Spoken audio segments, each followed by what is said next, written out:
They say the weapon is a gun. I say the weapon is a wounded mind.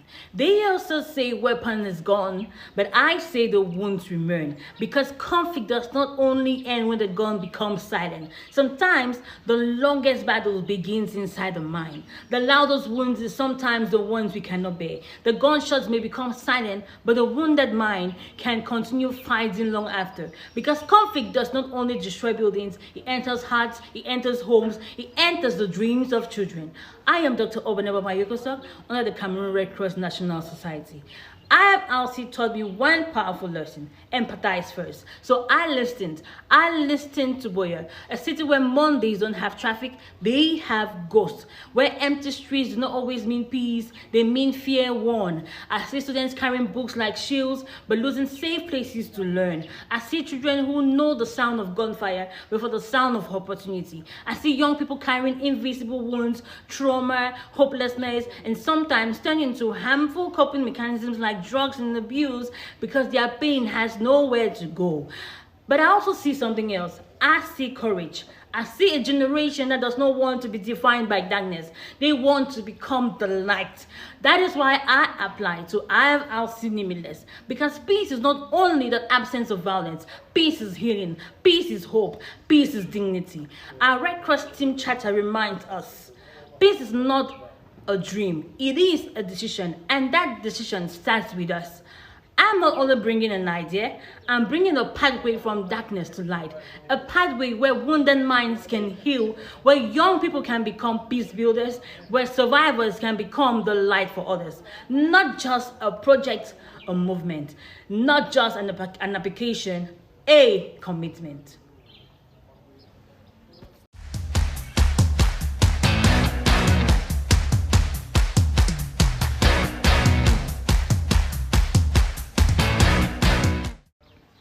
A closed door can mean safety, but in Buea today, sometimes a closed door means fear.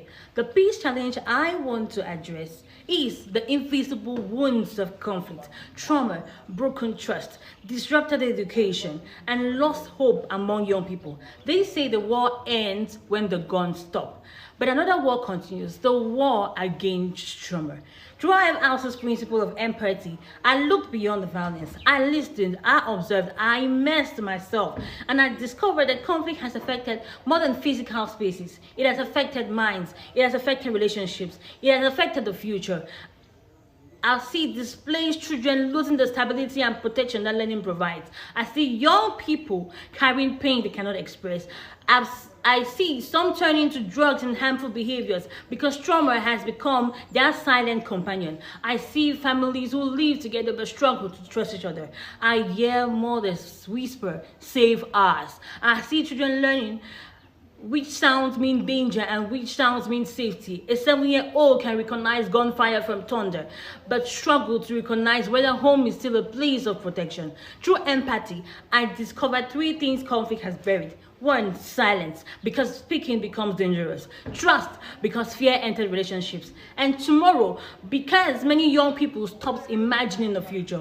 The deepest wound is not only what happened during conflict. The deepest wound is what conflict continues to do inside people. Because you can rebuild houses, you can rebuild roads, you can rebuild schools, you can rebuild bricks. But if you do not rebuild people, peace will remain fragile. That is why I'm here, to move from empathy to action.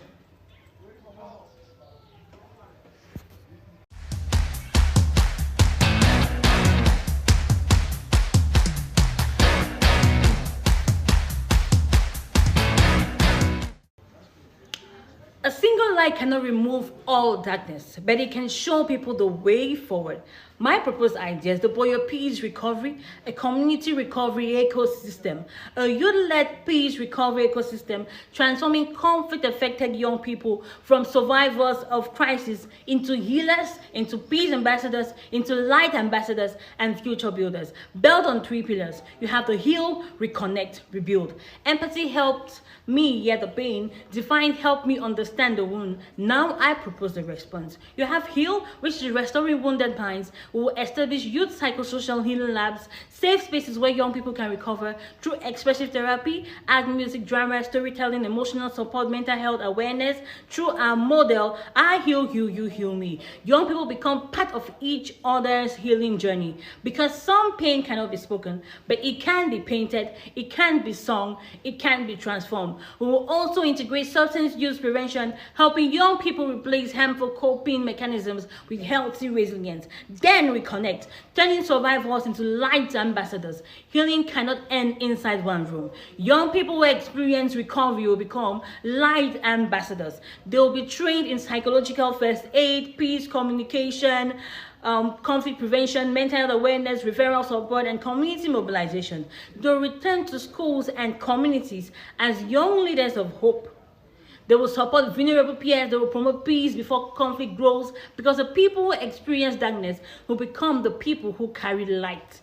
Then rebuild, restoring dignity and future opportunities. Peace cannot survive where young people see no future. You will create youth recovery pathways. Young people will gain practical skills in digital storytelling, smartphone photography, graphic design, creative arts, recycle crafts, small livelihood activities. For distinct children, we will create healing learning spaces and temporal learning spaces where education, psychosocial support, and peace education meet, because learning restores routine, skills restore dignity, and dignity restores hope. Pertaining to my impact, through the Buea Peace Recovery Ecosystem, young people will access healing spaces, trauma and mental health stigma will reduce, youth will become light ambassadors for peace, displaced children will reconnect with learning, young people will gain skills to rebuild their future, communities divided by conflict will begin rebuilding trust. For my partners, students become co-creators, teachers become mentors, communities become protectors. The Cameroon Red Cross Society becomes the bridge. IFRC becomes the partner helping this light to grow. Because before we rebuild bricks, we rebuild voices. Before we rebuild roads, we rebuild trust. Before darkness wins, we create light. Buea Peace Recovery proposed today, possible with IFRC tomorrow. Together we heal, together we reconnect, together we rebuild, together we create limitless peace.